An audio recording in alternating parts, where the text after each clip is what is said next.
Bonjour à toutes et à tous, ça y est on y est, vous le savez, notre nouveau rendez-vous hebdomadaire un peu où on se pose autour d'un café ou de ce que vous voulez, peut-être que vous êtes dans votre lit, peut-être que vous êtes aux toilettes, dans tous les cas, vous êtes ici et c'est super cool parce que vous le savez, on va répondre à toutes vos questions que vous me posez donc sur Instagram, vous le savez, je répète jamais assez le concept, mais en gros, tous les mercredis je mets une story avec le stickers questions et vous pouvez me poser des questions entre les questions perso, les questions signées, les questions séries, bref, je sélectionne un petit tas de questions parmi tout ça et j'y réponds chaque dimanche. Et ben comme d'habitude aussi, avant de répondre à vos questions, maintenant on fait un point sur l'actu de la chaîne en elle-même, au-delà de faire un point sur l'actu que l'on fait d'habitude, parce que c'est vrai que vous le savez, on sort pas mal de vidéos en ce moment, et on a toujours sorti beaucoup de vidéos, mais c'est vrai qu'en ce moment ça s'est pas mal accumulé, notamment avec, bon déjà c'était la semaine dernière, mais ces deux news DC Fandom, un gros point sur les films, un gros point sur les séries, de quoi tout savoir finalement de tout ce qui a été annoncé. Certains ont regretté le manque un petit peu de ce qui avait été proposé, notamment la regrettée série Green Lantern dont on n'a pas trop de nouvelles. Personnellement, moi ça m'allait, j'aime bien ce DC Fandom et ça permet d'avoir d'autres news sur l'année parce que DC, c'est pas comme Marvel, on attend toujours des news à chaque fois. Ici, bon, j'ai répondu à votre question. Il y a quelques jours, il y a 5 jours précisément, tout le calendrier Marvel, ou presque, a été reporté. Je vous en ai fait une breaking news et c'était clairement la vidéo, je sais pas, de ces dernières semaines que j'avais pas du tout envie de tourner. Ça a été la seule vidéo de ces dernières semaines que je me suis forcé à tourner parce que je savais que c'était important, parce qu'on fait de l'actu et que c'était un gros point actu à faire, mais j'avais pas envie de la faire. Et ça s'est ressenti dans la vidéo, je pense, je vous l'ai assez dit. Mes premières théories ici sur Venom, Let There Be Carnage, ou en tout cas sa suite, en parlant notamment autour d'une grosse vidéo qui fait quand même 16 minutes 55, tout simplement des Sinister Six, voilà, de leur apparition dans Venom 3 ou dans un autre film, on en a pas mal parlé et moi c'est quelque chose qui me semble logique. On avait fait ici un premier retour en arrière concernant Spider-Man No Way Home parce que Daniel Richman avait tweeté que selon lui ça n'arriverait pas avant longtemps, pas bientôt en tout cas, concernant son trailer. Bon, vous avez vu donc avec la récente vidéo, la toute dernière, que finalement, moi maintenant je me mets un petit peu à contre-courant de Daniel Richman, et même lui se met à contre-courant de lui-même en disant tout simplement qu'il ne sait plus quand est-ce que le trailer va sortir, et je suis persuadé que ça va sortir avant jeudi prochain. Je vous dis pourquoi dans cette vidéo, avec une réflexion qui moi me semble logique. Dans la vidéo d'hier, d'avant-hier, du coup au moment où je tourne cette vidéo, on a vu comment est-ce que Venom pourrait devenir méchant. Est-ce que Tom Hardy resterait dans le rôle, ou est-ce que justement Venom se trouverait pas un nouvel hôte pour devenir méchant? On pense notamment au Scorpion de Homecoming, qui est donc le Venom le plus incroyable des comics, le plus violent. On sait qu'il est quelque part dans la trilogie Spider-Man, donc on peut peut-être aller le chercher pour faire un Venom bien badass qui voudrait tuer Peter Parker pour le coup. Toutes les raisons sont là aussi expliquées dans cette vidéo. Et enfin, les dernières news Marvel, comme d'habitude, comme chaque semaine, les plus grosses news, les plus grosses rumeurs, avec notamment un film autour de Hulk qui a l'air incroyable. Et oui, je n'ai pas encore théorisé, mais ça va arriver, vous inquiétez pas. Bref, pas mal de choses à se mettre sous la dent. Ceci étant fait, si jamais vous n'aviez pas vu ces vidéos, allez les rattraper de suite. Sinon, c'est que vous êtes à jour. Et d'ailleurs, je voulais vous souhaiter bonnes vacances, parce que ça y est, vous êtes en vacances, pour beaucoup en tout cas. Ce qui fait que vous allez pouvoir chiller un maximum sur Netflix, ou pas dans votre plaid, ou pas devant mes vidéos. Mais oui, bien sûr, devant mes vidéos, on le sait. Bref, passons maintenant à vos questions. J'en ai sélectionné, je crois, 8, quelque chose comme ça. Et on commence avec la première. Me conseilles-tu d'aller voir, donc de la part de Louis, me conseilles-tu d'aller voir Venom Let There Be Carnage? Et sinon, continuez comme ça, tu gères. Merci beaucoup. Beaucoup encore de messages de soutien, de force, etc. Ça fait extrêmement plaisir. Je les ai encore une fois pas tous mis, vous savez pourquoi. Mais je les vois et... la répercussion est là, ça me fait extrêmement plaisir et ça me motive, donc merci à vous, ne vous arrêtez jamais, vraiment, au-dessus des haters, c'est génial. Donc, est-ce que je conseille d'aller voir Venom Let There Be Carnage? Vous remarquerez que dans chacune de mes vidéos critiques, je ne conseille jamais ou non d'aller voir un film parce que je pars du principe que chaque expérience cinématographique est bonne à vivre, qu'elle soit mauvaise ou non. Dans le sens où déjà, selon moi en tout cas, si tu poses la question, c'est que ta curiosité a déjà été piquée, et du coup, si ta curiosité a déjà été piquée, c'est qu'elle ne demande qu'à être absorbée, donc tu dois aller voir le film selon moi. On dit aussi que, vous le savez, la curiosité est un vilain défaut, et c'est ce qui m'a permis de dire, à cause de ma curiosité d'aller voir le film, que je n'ai pas aimé Venom Let There Be Carnage. Voilà, comme d'habitude, mais parfois, on est agréablement surpris, dans le sens où, par exemple, si je prends l'exemple de Venom 1, pour rester dans le même truc, si j'avais écouté tous les avis extérieurs, ben, je serais probablement pas allé voir le film, parce que le premier film s'est fait défoncer en fait. Et pourtant je fais partie des 3 personnes au monde, très certainement, à avoir apprécié Venom 1. Donc j'ai eu la curiosité d'aller voir le film, et moi j'ai eu une bonne surprise, et c'est tant mieux pour moi d'ailleurs, et tant mieux pour vous si vous l'avez apprécié d'ailleurs aussi. Donc selon moi, oui, je te dirais d'aller voir Venom and the Beacon Age. Beaucoup d'avis sont très mauvais concernant le film, mais au moins tu l'auras vu, mais au moins ta curiosité aura été assouvie, et au moins tu auras vu la scène post-générique qui est la meilleure scène du film. Je peux pas te dire les choses mieux. On passe du coup à la question de Lucas, salut à toi. Regardes-tu du cinéma de genre autre que les films grand public?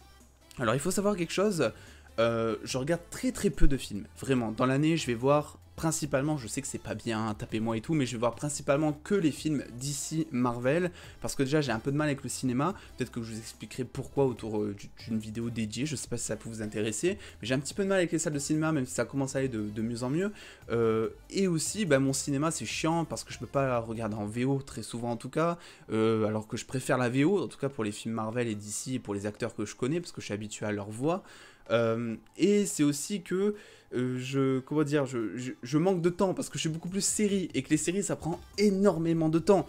Après je suis pas fermé cinématographiquement parlant, j'adore tous les genres de cinéma, je vais pas me dire ah tiens lui c'est un film d'auteur donc ça me tente pas, je suis toujours assez curieux, moi il suffit qu'il y ait un bon synopsis, voilà, que ce soit bien réalisé, que le réal puisse donner envie ou que le film puisse donner envie et ça me tente honnêtement.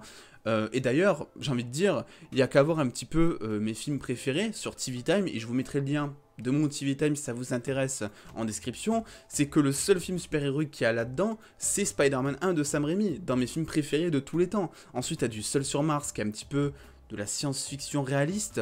T'as Catch Me If You Can, qui est plus un drame, qui est incroyable, avec Leonardo DiCaprio et Tom Hanks. T'as Whiplash, qui est une espèce de drame musical. Et ensuite, t'as The Greatest Showman, qui est une comédie musicale. Donc ces films n'ont rien à voir entre eux, et pourtant, c'est tous mes films préférés. Donc je suis absolument pas compliqué là-dessus, et je pars du principe qu'à partir du moment où un film t'intéresse, et ben quel que soit son genre, tu vas le voir. Et puis voilà, terminé. Donc voilà, j'espère que j'aurai bien répondu à ta question, mais c'est vrai que vu que je regarde pas beaucoup de films, je vais regarder principalement ceux qui m'intéressent, et enfin ceux qui me hype, et généralement ceux qui me hype le plus en tout cas, ce sont les suites, donc les films de super-héros, etc. Tout le cinéma super-héroïque. Je vais essayer que la vidéo dure pas 22 minutes cette fois, n'est-ce pas?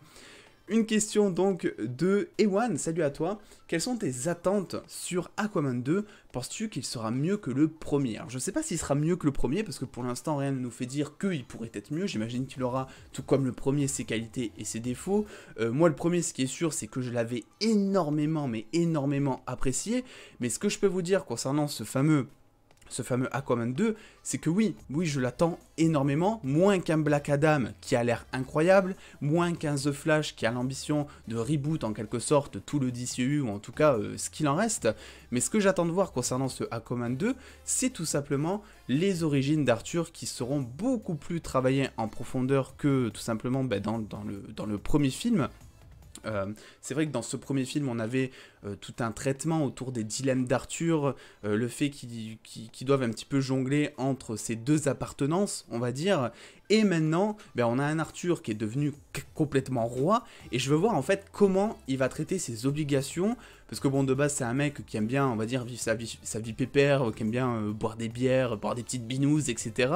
Mais j'ai hâte justement de le voir en tant que roi, et voir comment il va assumer ses obligations de roi et tout ce qui va avec. Je pense que ça va être vachement intéressant pour Atlantis et pour lui également. Et également, faut le dire, j'ai hâte de voir Black Manta qui, selon moi, était un petit peu sous-exploité dans le premier film. On le mettait juste pour le mettre, je trouve. Il n'avait pas un grand rôle, et j'espère qu'il en aura un plus grand rôle dans ce deuxième film, parce que Black Manta, c'est quand même un des plus gros méchants d'Aquaman, on le voit partout. Donc j'aimerais beaucoup plus le voir. Voilà, j'espère que j'aurai répondu à ta question. Oui, je suis hypé par Aquaman 2. Mais moins quand même qu'un Black Adam ou qu'un The Flash, Du coup, on va passer à la question suivante, s'il vous plaît. Salut à toi, Hugo Vensika. Tu prévois de faire beaucoup de gaming, de gamins sur Twitch. Alors, des gamins... Des gamins, j'ai pas prévu d'en faire sur Twitch. Voilà, j'ai pas prévu d'en faire tout court pour l'instant d'ailleurs. Des petits bébés youtubeurs, les dossiers geeks, incroyable. Mais du gaming, par contre, j'imagine que j'avais pas vu ta faute et c'est incroyable. Du gaming sur Twitch, oui, parce que si vous ne le savez pas, si vous n'avez pas vu les liens que j'ai spammés, je ne sais pas combien de fois depuis une semaine, effectivement, maintenant, eh bien, je fais des streams sur Twitch et c'est tout simplement incroyable. On s'amuse, je prends un plaisir monstrueux. J'en fais tous les jours du lundi au samedi de 14h à 16h30 normalement, sauf si imprévu, je vous préviens sur les réseaux sociaux comme d'habitude. Mais c'est vraiment un plaisir monstre, donc merci à toi tout simplement de m'avoir donné l'opportunité de placer un petit peu ma pub Twitch tout simplement. Et pour vous dire un petit peu, c'est qu'en ce moment on tourne sur du Batman Arkham Knight, du Battlefield, du Back 4 Blood, et à partir de mardi, et là ça va être incroyable, à partir de mardi, on va switcher sur Guardian of the Galaxy, qui arrive donc mardi, et qu'on va sécher, mais on va le sécher comme jamais, et on va le sécher en stream. Donc si vous voulez suivre l'aventure avec moi, ça se passe mardi, sur twitch.tv/lesdossiegeeks, le lien est en description, et sinon, je vais voir pour mettre les replays sur YouTube, sur la chaîne secondaire, afin que vous puissiez suivre ça un petit peu comme un let's play, mais ce qui est sûr, c'est que les replays arriveront, je pense, quelques jours après la diffusion en stream, donc si vous voulez suivre l'aventure un petit peu en direct, eh bien ça se passe sur Twitch tout simplement. J'espère que j'aurai répondu à tes questions. Oui, beaucoup de gaming, c'est un plaisir monstre. Et voilà, et d'ailleurs merci à vous parce qu'on a pété tous les scores, il y a énormément de personnes qui ont débarqué récemment. Et donc c'est génial parce que moi ça m'offre l'opportunité de jouer et de me régaler avec vous. On discute, on blablate, on parle de tout et de rien, de YouTube, de la vie, des fois même c'est incroyable où ça va, où ça nous mène des fois en plein stream. Mais c'est les joies justement du stream et moi j'adore ça justement. Passons du coup à la question 5, s'il vous plaît. As-tu d'autres passions à part la pop culture? Sinon, grosse force à toi, t'es le meilleur. Merci beaucoup Léo pour ton petit message. Alors que la pop culture, en fait la pop culture ça englobe tellement de choses. Donc je dirais pas nécessairement. Mes plus grosses passions c'est quoi? C'est le cinéma, vous le voyez très bien je pense. Si vous le voyez pas il y a un problème. L'actu autour du cinéma, mais c'est un peu dans la pop culture aussi. Le gaming évidemment, qui est ma plus grosse passion depuis que je suis tout jeune. Et c'est vrai que ces derniers temps, j'ai pas assez joué parce que j'avais pas le temps. Et là, avec Twitch, je me donne le temps de jouer et ça me fait extrêmement plaisir. Et l'anglais. Oui, l'anglais. J'adore l'anglais, ça me passionne. J'adore apprendre des nouveaux mots. J'adore me dire, tiens, je vais regarder tel film en VO et me dire que même sans les sous-titres, eh ben, j'ai à peu près compris ce qui s'est dit. Voilà, c'est une passion que j'ai depuis que je suis tout jeune. Je voulais être prof d'anglais avant même. Donc oui, l'anglais, j'adore l'anglais tout simplement. Et un de mes rêves, c'est d'être bilingue. D'ailleurs, au passage, voilà, au moins, c'est dit. Mais après, à part ça, et concernant la musique... Il y a un projet que j'ai en tête depuis un moment sur la chaîne. Ceux qui étaient en stream avec moi sur Twitch le savent. J'en ai parlé une seule fois. Donc les rares personnes qui étaient là le soir le savent. Mais sinon vous verrez ce que j'ai peut-être prévu. J'aimerais le faire, j'aimerais pouvoir le faire. Mais vous verrez ce que j'ai peut-être prévu pour la suite de l'aventure youtubesque, n'est-ce pas? On passe du coup à la question 6 de la part de Ares IRG, je pense. Penses-tu que... de quelque manière, les Eternals vont changer quelque chose dans le MCU? Oui, oui, évidemment. Je pense que ils vont changer un petit peu notre point de vue que l'on a sur le MCU. Dans le sens où, si tu veux, de base, dans le MCU, on était sur Terre, on débloquait les enjeux d'un héros, l'image qu'il avait par rapport à la société, ses responsabilités, bref, on était vraiment sur Terre. Ensuite, on a débarqué dans l'espace, avec notamment les Gardiens de la Galaxie, toute l'intrigue autour de Thanos, les trucs un petit peu, j'ai envie de dire, mystiques, avec les pierres, voilà, des délires un petit peu magiques, entre guillemets, comme ça, hyper puissants. Et maintenant, à l'heure actuelle, on est sur un mélange entre l'espace et la Terre, vu que on traite du multiverse qui est un mélange de temps et d'espace justement. Maintenant qu'on a bien développé l'espace, eh ben on peut voyager entre les timelines, etc. C'est ça qui nous est présenté actuellement. Et je pense, selon moi, que Eternals va apporter un enjeu, on va dire, tout mythologique, dans le sens où on va carrément être face à des dieux, ce qui signifie qu'il y aura très certainement tout un enjeu autour de la création de l'univers, des mythes, des légendes, et beaucoup de puissance à mon avis. Et aussi, bah, certainement, beaucoup de rapports entre le bien et le mal, vu que généralement, quand tu crées des êtres tout-puissants, tu les crées pour une mission particulière, et je pense que, voilà, tout ça va être un petit peu mis en jeu, et que ça va bouleverser un petit peu l'échelle des connaissances que l'on a concernant le MCU, et j'ai beaucoup trop hâte de voir ce film, qui est selon moi encore trop sous-coté, mais je pense que tout le monde en ressortira avec le sourire, tellement tous les clips et tous les trailers diffusés ont l'air tout simplement incroyables. Question 6. De la part de Yacine, bonjour à toi. Si t'étais acteur, quel rôle t'aurais aimé jouer? Alors aimer, hein, pas pouvoir jouer, on est d'accord? Parce que dans tous les cas, n'importe quel rôle, je ne serais absolument pas crédible, c'est sûr et certain. Mais je pense que... Enfin c'est pas je pense, c'est que j'aurais très certainement voulu jouer un méchant. Dans le sens où j'ai grandi en fait, et ma culture du cinéma et mon envie, ma passion, tout ça s'est développé notamment avec le Bouffon Vert de Willem Dafoe, mais aussi avec le Joker de Heath Ledger, et tous les deux, tant dans leurs prestations que leurs personnages étaient incroyables, ils m'ont marqué à vie, ça reste peut-être mes deux personnages favoris, tout film confondu, et j'ai ce truc de me dire que les méchants sociopathes en tout cas comme ça, ils sont tellement complexes psychologiquement, qui sont souvent bien plus intéressants que les gentils dans les films. Et d'ailleurs, c'est souvent quand t'as un bon méchant dans un film que ça va tirer le gentil vers le haut, et que donc tu vas avoir un bon gentil, un bon méchant, et que le film va être potentiellement bon. Même si, évidemment, il y a d'autres trucs qui rentrent en ligne de compte à côté. Donc oui, je pense que j'aurais joué un espèce de sociopathe, un délire comme ça. J'aurais absolument pas été crédible dans le rôle parce que j'ai une tête de clown, ou j'en sais rien, ou j'arrive pas à m'énerver, ou ça serait trop bizarre, je pense. Peut-être qu'un jour je m'essaierai à l'exercice, mais vraiment c'est pas prévu. Mais voilà, au moins j'ai répondu à tes questions, et vous n'hésitez pas à me dire en commentaire quel type de personnage vous auriez aimé jouer, ça m'intéresse. Est-ce qu'il y a des gens qui sont comme moi, qui aiment bien les psychopathes? C'est bizarre de dire ça, mais c'est vrai, ils sont super intéressants, moi je trouve, je sais pas ce que vous en pensez. On passe du coup à la dernière question. Et enfin, je vais répondre à cette question, quel est mon film préféré de tous les Marvel? Et je vais orienter ta question, parce que j'ai déjà répondu entre tous les Marvel, c'est le premier film Spider-Man de Sam Raimi, parce qu'il m'a trop marqué, parce qu'il y a trop nostalgie qui parle et tout, donc c'est le premier film de Sam Raimi, si on prend en ligne de compte tous les films Marvel. Par contre, si on va dans l'optique du MCU, je réponds enfin à cette question qu'on m'a posée depuis des mois, depuis mon début sur YouTube. Le film qui m'a marqué, et que je préfère, je pense, avec du recul, c'est tout simplement Civil War. Civil War, pour moi, est un des films, voire peut-être le film le plus, on va dire, sérieux du MCU. Il y a des enjeux de politique, de guerre, il y a des coups montés autour, par exemple, du Soldat de l'Hiver. Il y a des retournements de situation quand t'apprends que c'est Bucky qui a tué les parents de Tony. Alerte spoiler. Et que Cap, en plus, était au courant en même temps. Donc tout ça fait que j'adore ce film pour l'ambiance pas du tout super-héroïque qui t'apporte, en même temps d'apporter une ambiance super-héroïque. Alors vous me direz, des films sérieux, il y en a eu, t'as Infinity War et Endgame qui sont quand même assez colossaux, t'as genre la moitié de l'univers enfin t'as la moitié de la Terre qui canne en fait. Donc oui, t'as de la dramaturgie, enfin t'as du drame, mais c'est présenté différemment, je sais pas, là t'es vraiment dans le réel. Civil War, t'es dans le dur, t'as l'impression que ce qui se passe pourrait arriver du jour au lendemain, vu que ça parle de politique, de guerre civile quoi en fait.